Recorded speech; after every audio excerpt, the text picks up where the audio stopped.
Welcome back to the Dividend Diplomats YouTube channel. You got your boys here, Lanny Burt, the Dividend Diplomats. In today's video, we're going to answer one very simple question. Is this ETF better than SCHD? Watch this video and find out. Smash that subscribe button. Give Bert and I a nice thumbs up. An ETF that's better than SCHD for you dividend investors out there. Oh, we're not talking about me and my VYM, my Vanguard dividend. That is not happening on today's video. Bert, you've got another ETF that you're saying, hey, let's put them in the ring with good old Chuck Schwab's dividend, dividend, high dividend yield, high dividend growth, SCHD. That's absolutely right. And why are we doing this? Well, we posted a video about 3 weeks ago talking about SCHD and some of its dividend growth of late and how some of its holdings have just been lacking on the dividend growth front. Understanding that SCHD is unique in the sense that it goes through its annual reconstruction every single year in March. That's announced in April. So they're getting ready to re-rack the portfolio. Going through that and going through all the noise, seeing some stocks that are doing better, some stocks that are doing worse. I just asked myself a question. We've been buying 4 shares of SCHD, but is there a better alternative out there? Is SCHD just too much noise? And instead, should we go to a lower maintenance ETF instead? And that's where we just started researching one of its competitors and are going to answer that simple question of, is this ETF better than SCHD? Always fun because, Bert, you guys have been smashing in shares of SCHD. Is it 3 a week or 4 a week? 4 a week, and you've been doing that for how long now? Since November. We were doing 2 before, and then we juiced it up to 4 in November. So we're probably up to 180 shares of SCHD right now. So it's a pretty large position. Yeah, in your taxable account? Damn straight it is. So we're getting those dividends. Bird's saying financial freedom. I'm kicking the door in. I'm not asking for permission. So yeah, screw it. Let's go. It's on us to get there. So let's bust down some doors and go through no matter what's on the other side. So Bert's not looking at Vanguard as a possible competitor here. He's actually opening up the BlackRock door, guys. BlackRock's iShares dividend ETF. Is that what that's called? Select dividend ETF. Ticker symbol DVY. And we know there are plenty of other ones out there. There's DVGRO, DVGRW. But why did we focus on DVY? When I was just pulling back the layers, it looks and it feels a lot like SCHD, 100 holdings compared to Schwab's 104 holdings. The yield's in the high, the yield's in the high threes. The yield's 3.75 versus Schwab's 0.38%. So they're pretty comparable. This is the one, if you're going to go apples to apples, they look and feel the same. DVY, though, has a slightly different strategy than SCHD. SCHD, as I said, is much more formulaic. There are a lot more things that are considered in what goes into the annual selection. We'll put some of the criteria up here as we were talking. DVY is a lot simpler, and I thought this one was kind of funny, Lanny. Dividend Select, I assumed high dividend growth. Really, all they talk about on their website is stocks that have 5 years of paying dividends. That's it. That's the bar. 5 years paying dividends. Didn't mention growing dividends. Didn't mention double-digit dividend increases. It didn't message being an aristocrat. Just 5 years. That was simple. Pretty simple. Yeah, and their objective is to track the investment results of an index composed of relatively high-paying U.S.-specific U.S. equities. And, why would you invest in here? And they're saying, hey, they need to be able to, you're a user that is seeking income. So DVY is here as a nice ETF for us to evaluate, see if they possibly have some things better than Bert's current favorite, SCHD. That's right. So again, I mentioned they have 100 holdings. They have $18.4 billion assets under management. SCHD has 104 holdings and $64 billion assets under management. Both funds are large. SCHD, obviously, though, is significantly larger than DVY. About a quarter, a little less than a quarter here, guys, or a little more than a quarter of what SCHD is. So, yeah. So, Lanny, I always think I'll let you say what the expense ratios are. I hear ETF, I think low expense ratios here. So, what is DVY and how does it compare to SCHD? So unfortunately, DVY is at 0.38%. A low expense ratio, but you can go far lower, and that's where SCHD shines at only 6 basis points. So 38 basis points versus 6.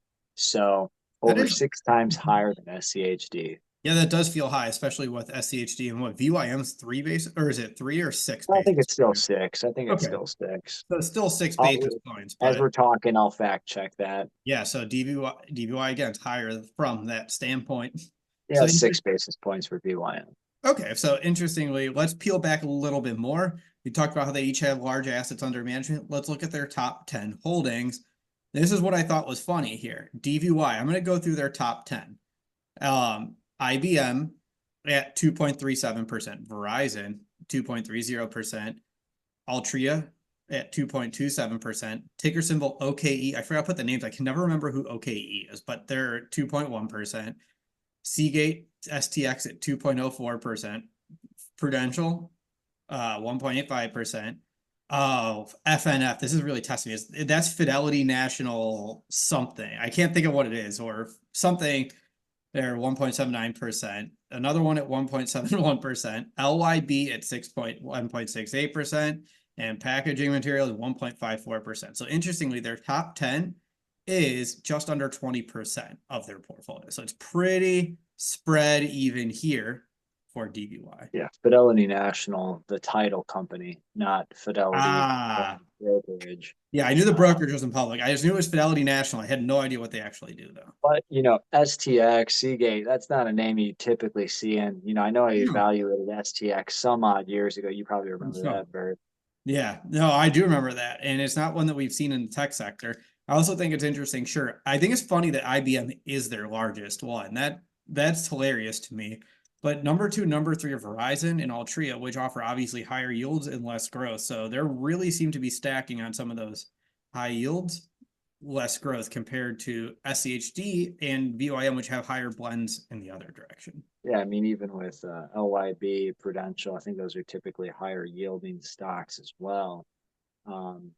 Yeah, SCHD's top 10 for comparison, Broadcom at 5.07%, AbbVie 4.75% of the ETF, Merck at 4.7%, Home Depot at 4.49%, Texas Instruments 3.93%, Verizon 3.39%, Chevron at 3.91%, Amgen 3.85%, Coke 3.83%, and Cisco at 3.70%. So yeah, nice job. So the lowest of the top 10 holdings is still greater than the number 1 spot in DVY. Cisco 3.7%, the last of SCHD, and IBM was 2.37% for DVY. So it's pretty funny that the lowest of the top 10 is greater than the first of the top 10 for DVY, given that they both have about 100 holdings. I find that very interesting there. So obviously 42% SCHD in the top 10 versus 20% here in DVY. So definitely heavily concentrated in those top 10 bunch that you see within SCHD. And again, another disclaimer, we know SCHD is about to rebalance them, so we know this is going to change a little bit. But even once it changes and they get everyone back to their maximum percentage threshold during that, they're still all going to be higher than DVY, where IBM is only 2.37%. Oh my gosh, guys. Oh my gosh. Yeah, so those are some like the background information for DVY and SCHD. We talked to expense ratio holdings, top 10% of their portfolios. Let's talk about the fun one here, Lanny. Dividends, dividend yield, dividend growth. I mentioned DVY has a yield 3.75 earlier, and SCHD has a yield of 3.38% earlier on. So again, they're in that same high dividend yield focus. Let's talk about dividend growth here. Let's freaking talk. Yeah, this is the kicker here. I mean, DVY, they actually had a down year in 2020 from 2019, negative about 2% on the growth. Before that, though, they had about a 13% increase. And then ever since then, about an 8% increase for 3 consecutive years. So in total, about a 7% 5-year growth rate or an 8% 3-year growth rate. Yeah, SCHD is all about that dividend growth. That's what's made them famous in the dividend investing community. They've crushed it, although they have slowed down of late. 2020, we'll start there, was nearly 18%. It has trickled. It was 10.88% in 21, 13.9% in 2022, and 2023 dividend growth was low. It was 3.77%.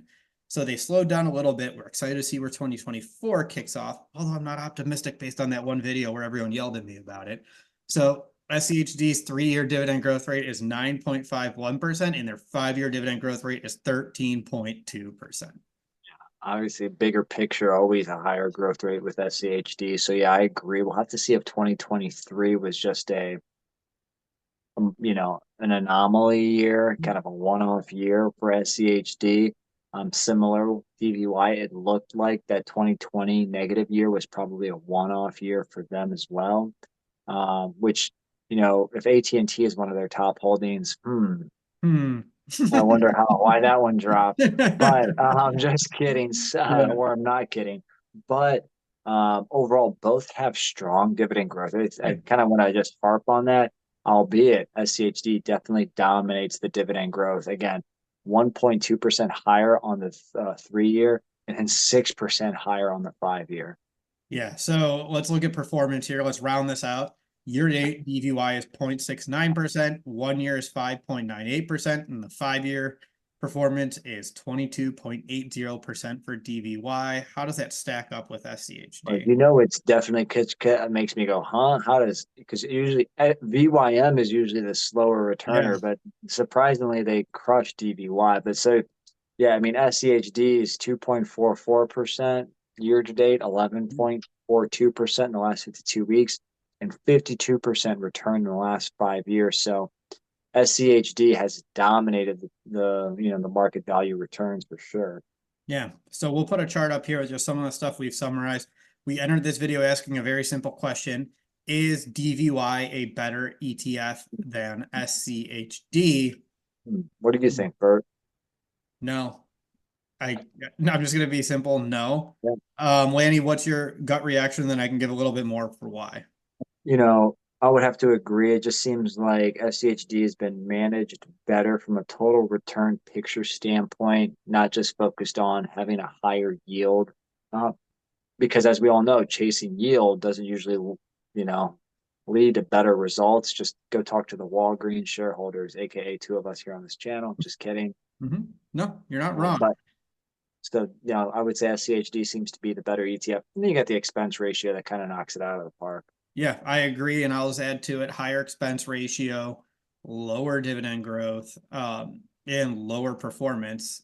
That doesn't translate to making up for the extra, 38 basis points you pick up on the yield just by owning DVY versus SCHD. I'd rather pick up a lot more. Yeah, I'd rather take the stronger performance, higher dividend growth with a slightly lower yield and a lower expense ratio than moving into DVY. All right, guys, let us know what you think. What is the better ETF, DVY or SCHD? Put them toe to toe in your portfolio. Which one are you rocking with? Let us know in the comments below. If you haven't already, subscribe to the channel. Give this video a thumbs up. If you want us to do more ETF comparison videos comparing them to VYM or SCHD, let us know down there below. Guys, you're either with us or you're against us. Jack, that was Bert, the Hurt Locker, and Lanny from the Dividend Diplomats. Over and out.